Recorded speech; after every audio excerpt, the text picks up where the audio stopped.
বিংশ শতককে আধুনিক বাংলা সাহিত্যের স্বর্ণযুগ বলা চলে।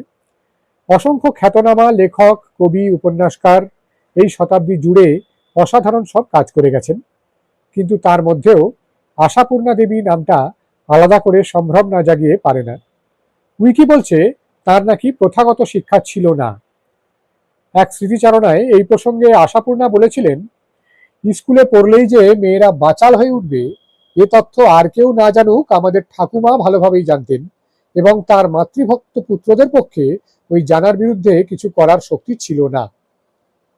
কিন্তু সত্যিকারের প্রতিভার যে তাতে কিছু যায় আসে না, তার জ্বলন্ত প্রমাণ তিনি নিজে।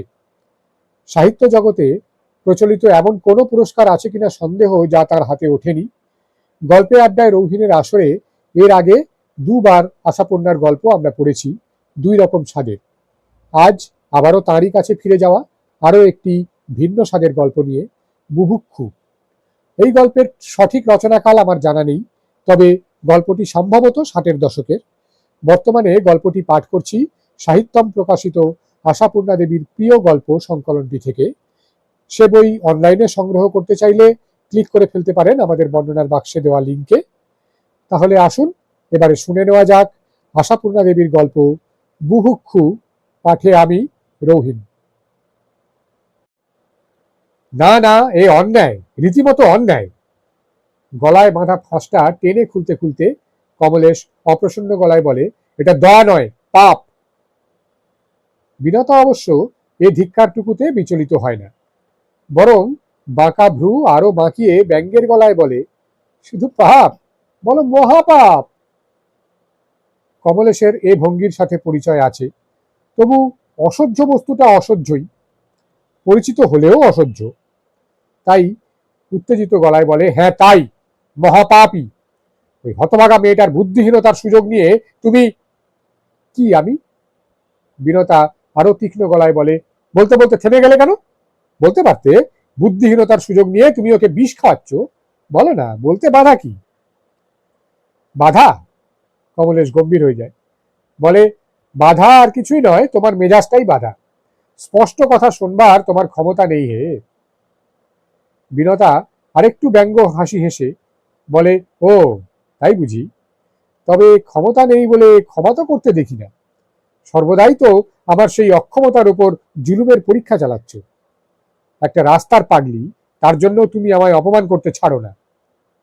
অপমান? কমলেশ আরো গম্ভীর হয়, তুমি একে অপমান বলে মনে করো?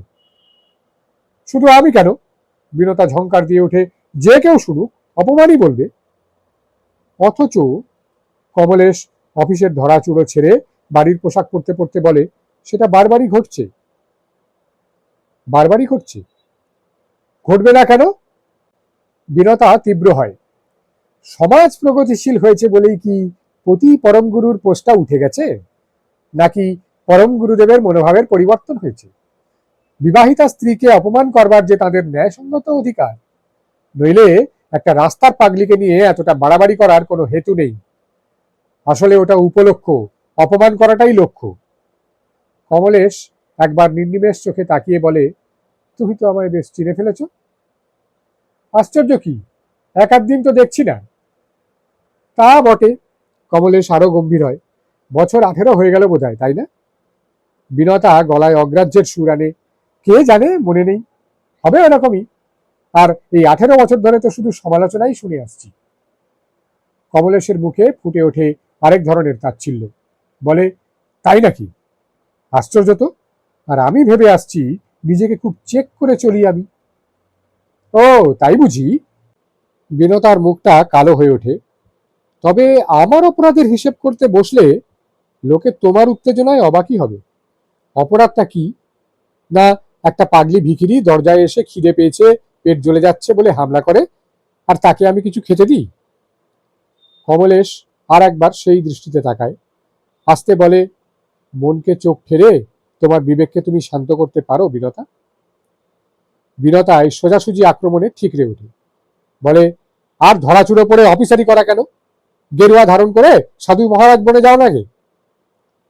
বিবেক? আমার বিবেক তোমার মতো অত পলকা নয়। নয় সে তো দেখতেই পাচ্ছি।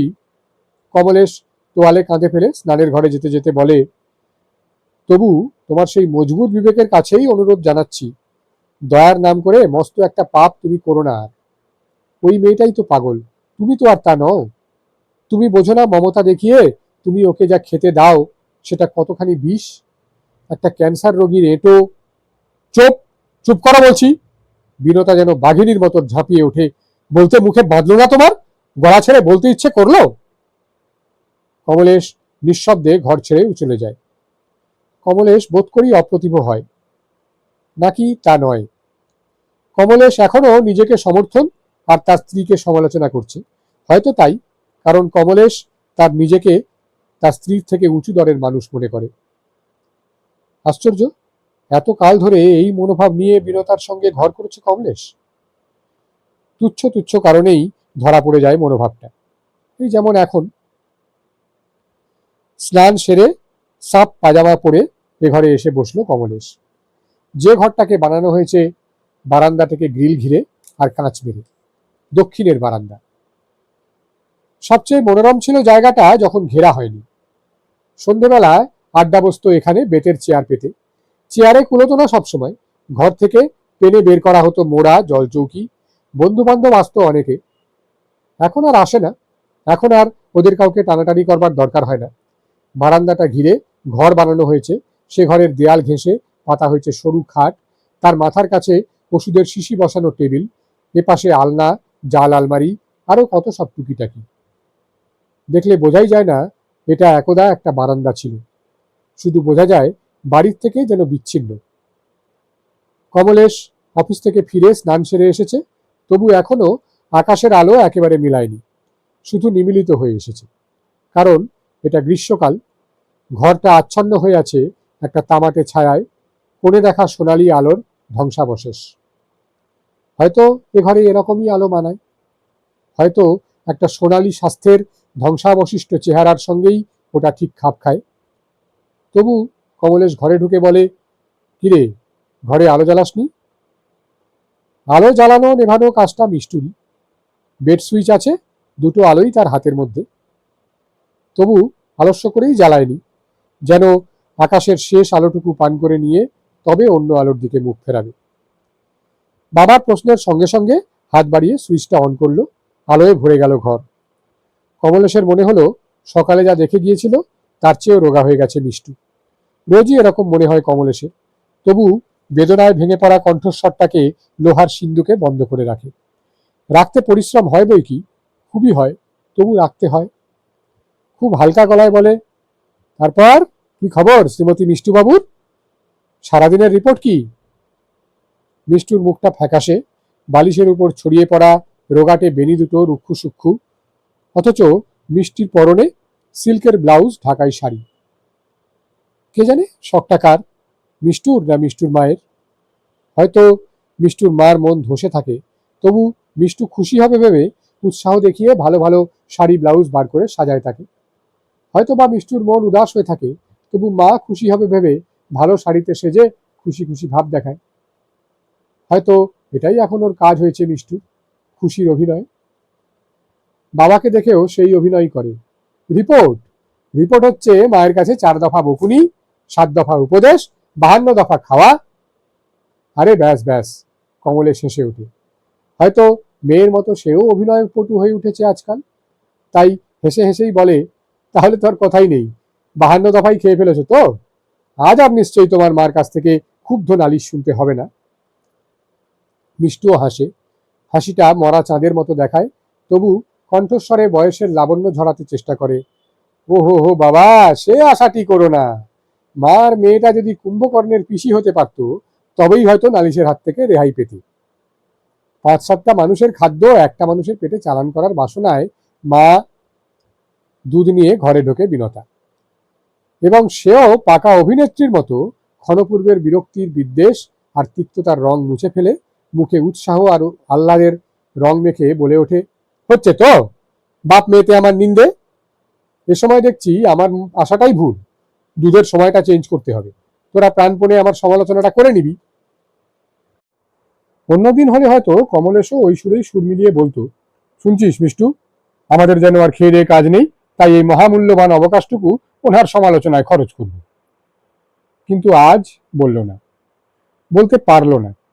বড্ড ক্লান্তি লাগছে, ইচ্ছে হচ্ছে সব ভেঙে যাক। এই অভিনয়, এই পালিশ, এই কৃত্রিমতা। মেয়ের ওই সরু খাটটার ধারে মাথা রেখে ফুপিয়ে কেঁদে উঠে বলে, মিষ্টু তুই কেন চলে যাবি? মিষ্টু, তুই না থাকা পৃথিবীটা কেমন দেখতে হবে বলে দে।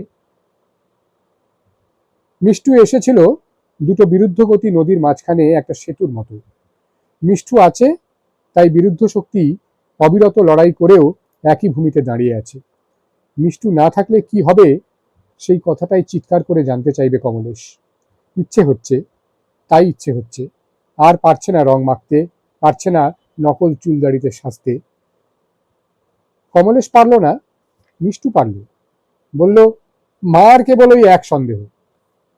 কেন, ও ছাড়া আর কোনো মহৎ আলোচনা থাকতে পারে না? থাকলেই মঙ্গল। বিনতা মুখ টিপে হেসে বলে, এখন দয়া করে দুধটুকু। মাগো, আর পারা যাবে না মা, দোহাই তোমার। আচ্ছা মিষ্টু, কোন মুখে দোহাই পারছিস? বিকেলে কি খেয়েছিস বল? সবই তো ঠেলে সরিয়ে দিয়েছিস। তা তুমি যদি আমাকে মুনকে রঘু ভাবতে থাকো, পেরে ওঠা শক্ত। খালি কথার কায়দা শিখেছেন মেয়ে। সবটা না খাস আধ কাপ। পেয়ালা নিয়ে মেয়ের বিছানার ধারে ঘনিষ্ঠ হয়ে গিয়ে দাঁড়ায় বিনতা। যেন এঘর থেকে সরে গিয়ে প্রতিষেধক ওষুধ দিয়ে হাত ধোবে না বিনতা, যেন খেতে বসবার আগে এ শাড়ি বদলাবে না। বোঝা যাচ্ছে না সে কথা বিনতার দাঁড়ানোর ভঙ্গিতে। এ ঘরটা যেন একটা সাজানো রঙ্গমঞ্চ, এটাই দেখবার। গ্রিন রুমের দিকে উঁকি মারতে যাবে না কেউ। কেই বা যাবে? মিষ্টু কি এ ঘর ছেড়ে অন্যত্র যেতে পারে? মিষ্টুর এই না পারাটা বিনতার সুবিধে করেছে। বিনতা সহজ ভঙ্গিতে বিছানা ঘেঁষে দাঁড়াতে পারছে। অনেক ঝুলাঝুলি করে মেয়েকে অর্ধেকটুকু দুধ খাওয়াতে সক্ষম হয় বিনতা, আর সত্যিকারের উল্লাসে মুখটা চকচকে দেখায় তার। কিন্তু সেটা কমলেশের চোখে পড়ে না।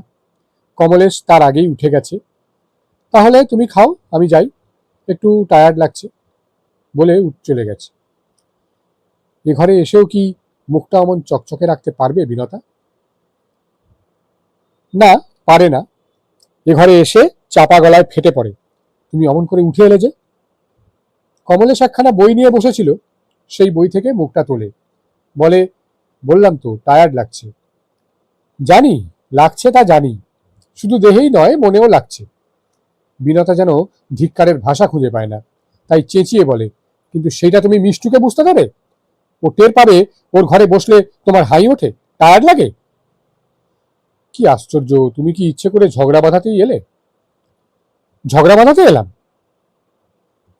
বিনতা সহসা চুপ করে যায়, বলে, ওহ, তা হবে, কি করব, যার যা স্বভাব।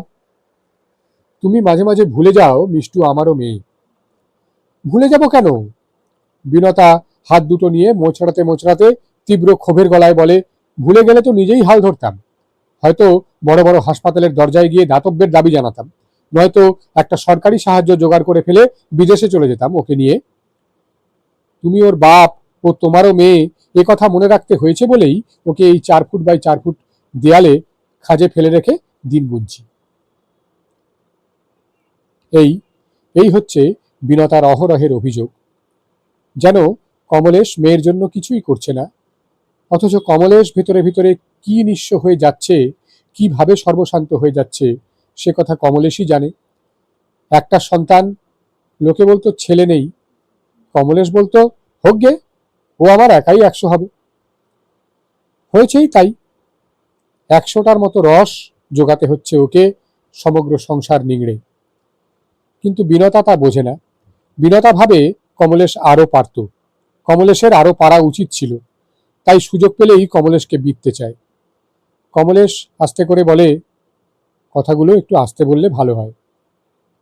জানি সে হুঁশ আমার আছে। বিনতা চাপা কিন্তু তীক্ষ্ণ গলায় বলে, শুধু তোমার হুঁশ করিয়ে দিতে এসেছিলাম যে দয়া করে আর গোটা কয়েক দিন কষ্ট করো, ওকে বুঝতে দাও ক্লান্ত হয়ে পড়ছো না তুমি। কমলেশ এই নিষ্ঠুরতার সামনে স্তব্ধ হয়ে যায়। তবু কমলেশ স্ত্রীর ওই উত্তেজিত মুখের দিকে তাকিয়ে আস্তে বলে, চেষ্টা করব। চেষ্টা করছিল কমলেশ, চেষ্টা করছিল অভিনয়ে আরো সার্থক হতে, বিনতার ব্যবহারে বিরক্ত না হতে।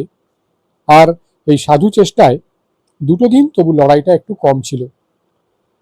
ভেস্তে গেল। পা থেকে মাথা পর্যন্ত বিদ্যুতের চাবুক খেল কমলেশ। আজ আবার সেই দৃশ্য। বিকেলে অফিস থেকে বাড়ি ফিরে ঢোকবার মুখেই দরজার পাশেই বছর 14-15 সেই পাগলি মেয়েটা দরজার পাশের সরু চাতালটায় বসে একখানা কাগজ পেতে গোগ্রাসে গিলছে কামড়ানো টোস্ট, হাত ভাঙা ডিম সেদ্ধ, কাটা আপেলের টুকরো, চটকানো খানিকটা ছানা। কাগজের একধারে এক গোছা বাসি রুটি। দরজার সামনে দাঁড়িয়ে বিনতা। খুব সম্ভব আপন বদান্যতায় পুলকিত হয়ে খাওয়ার তত্ত্বাবধান করতে এসেছে। এ বদান্যতার কারণটা কি, ওই দুর্মূল্য বস্তুগুলোর উৎস কোথায়, এ আর বুঝতে দেরি হয় না কমলেশের। আর সমস্ত সাধু সংকল্প ভেঙে পড়ে তার। বিনতাকে একটা ক্রূর পিশাচির মতো লাগে, নিজেকে একটা কদর্য পাপের দর্শক মনে হয়। আর সেই মনে হওয়ার সঙ্গে সঙ্গেই পাগলির কাছে এসে হঠাৎ লাগাম ছাড়া গলায় চেঁচিয়ে ওঠে, এই পাজি বদমাস, হট যা, হট যা, খবরদার খাবি না। পাগলি মেয়েটা এই অপ্রত্যাশিত ধমকে প্রথমটা হঠাৎ চমকে যায়, তারপরেই হি হি করে হেসে বলে, খাবি না ইল্লি, বাগদা পেয়েছে। বলা বাহুল্য, উঠে যাবার তিল মাত্র উদ্যোগ করে না, আরো তাড়াতাড়ি খেতে থাকে। ছাড়বি না, ছাড়বি না খাওয়া। কমলেশ মেয়েটার একটা কাঁধ ধরে বলে, ছাড় বলছি। তোকে খেতে দিয়েছে জানিস? বিষ, বুঝলি, বিষ। খেলে তুই মরে যাবি। প্রথম ধাক্কায় বিনতাও থতমত খেয়ে গেছিল। মনে হচ্ছে কমলেশ যেন আজ অন্য দিনের চেয়ে খানিকটা আগে চলে এসেছে, নইলে ও আসবার আগেই খাওয়াটা হয়ে যেত। কিন্তু তাই বলে এই কাণ্ড করবে কমলেশ? ভেবেছে কি ও? পাড়ার লোক ছুটে আসবে না? বলবে না ব্যাপার কি মশাই? আর মিষ্টু যদি তার কানে পৌঁছয়, যদি সে বুঝে ফেলে কিসের এই চেঁচামেচি? বিনতাও অতএব চোখে আগুন জ্বালে। চুপ, চুপ করা বলছি। ভেবেছ কি তুমি পাড়ার লোক জড়ো করবে, সবাইকে ব্যাখ্যা করে বোঝাবে কি ব্যাপার? কমলেশ কথাটার তাৎপর্য বোঝে। কমলেশের গা হাত পা কাঁপতে থাকে, তবু কমলেশ মাথাটা নিচু করে বাড়ির মধ্যে ঢুকে যায়। পাগলিকে উদ্দেশ্য করে, খা তুই, কেউ বকবে না বলে বিনতাও ঢুকে যায়। পাগলি অবশ্য ভয় অভয় কোনো কিছুতেই দৃকপাত করে না, আপন মনে খেতেই থাকে। বিনতা কমলেশের সামনে গিয়ে দাঁড়ায়। অপরাধীর ভঙ্গিতে না অগ্নিগর্ভ ভঙ্গিতে কে জানে। কমলেশ এবারে আর চেঁচায় না, দাঁতে দাঁত পিষে বলে, আগে ভেবেছিলাম না বুঝে অবদের মতো করছো কাজটা, সেই ভুলটা ভাঙলো। দেখছি রীতিমতো পরিকল্পিত হিংস্রতা। কিন্তু কি এটা বলো তো? কোনো টুকটাক নয় তো? কি বললে, কি বললে তুমি? যা বলেছি বুঝেছো ঠিকই। অনেক রকম টুকটাকও তো আছে শুনেছি। একটা প্রাণ নষ্ট করে আরেকটা প্রাণ বাঁচাবার চেষ্টা। কথাটার শেষ খুঁজে পায় না বলেই কি থামে কমলেশ? না বিনতার সহসা স্তব্ধ হয়ে যাওয়া মুখের দিকে তাকিয়ে থেমে গেল? কিন্তু বিনতার দিকে তাকালো কই? ও তো শুধু পায়চারি করছে। বিনতা মুহূর্ত কয়েক চুপ করে থাকে। বিনতার মুখটা যেন আগুনের আঁচে টকটক করে। বিনতা রুদ্ধ কণ্ঠে বলে, এই কথা বললে তুমি? আমি ডাইনি মন্ত্র পড়ে টুকটাক করছি, একটা প্রাণ নষ্ট করে? বিনতার স্বরটা আরো রুদ্ধ হয়ে আসে। কমলেশ কি এখনো ওর মুখটা দেখতে পায়নি, নাকি পেয়েছে আর ভাবছে বড় বেশি কথা বলা হয়ে গেছে, অতটা না বললেও হতো? না, ও কথা ভাবছে না কমলেশ। কমলেশের মনে হচ্ছে উপযুক্ত কড়া কথা তার জানা নেই কেন। বিনতার ওই রুদ্ধ কণ্ঠ, লালচে মুখ, ছায়াচ্ছন্ন চোখ, সবকিছুই অভিনয় মনে হচ্ছে কমলেশের। নিশ্চয়ই অভিনয় ছাড়া আর কি। পাকা অভিনেত্রী।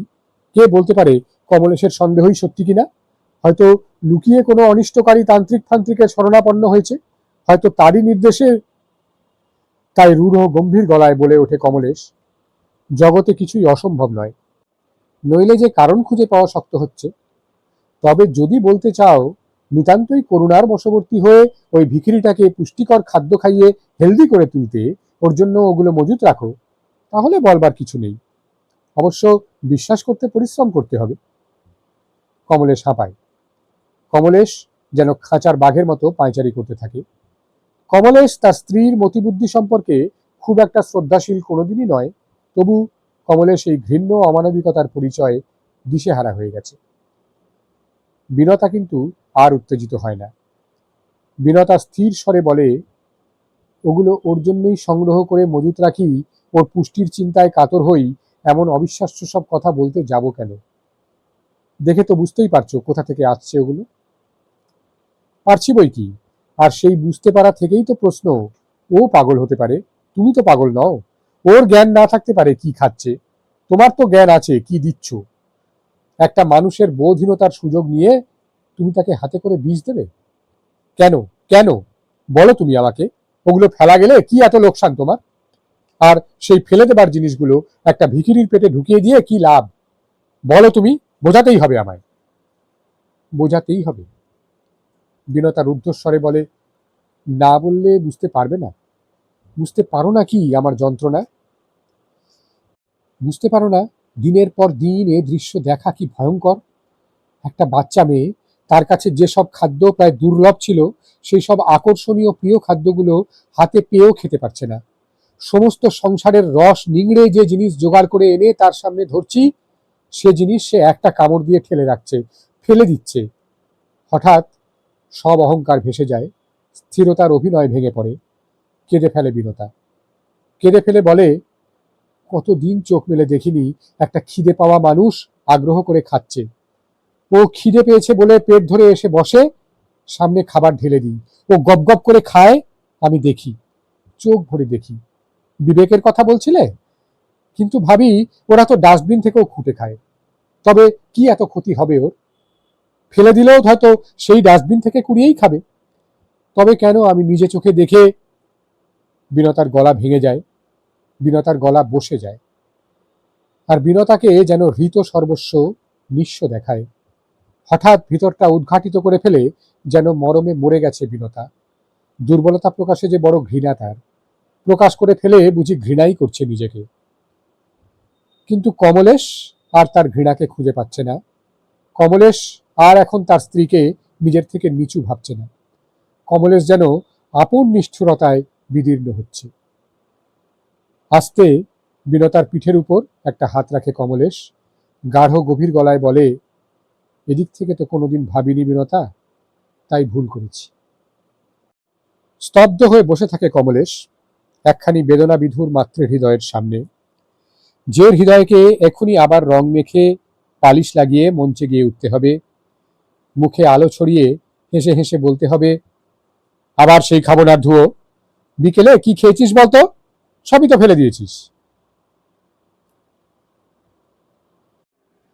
এতক্ষণ আমার কণ্ঠে শুনছিলেন আশাপূর্ণা দেবীর ছোট গল্প বুভুক্ষু।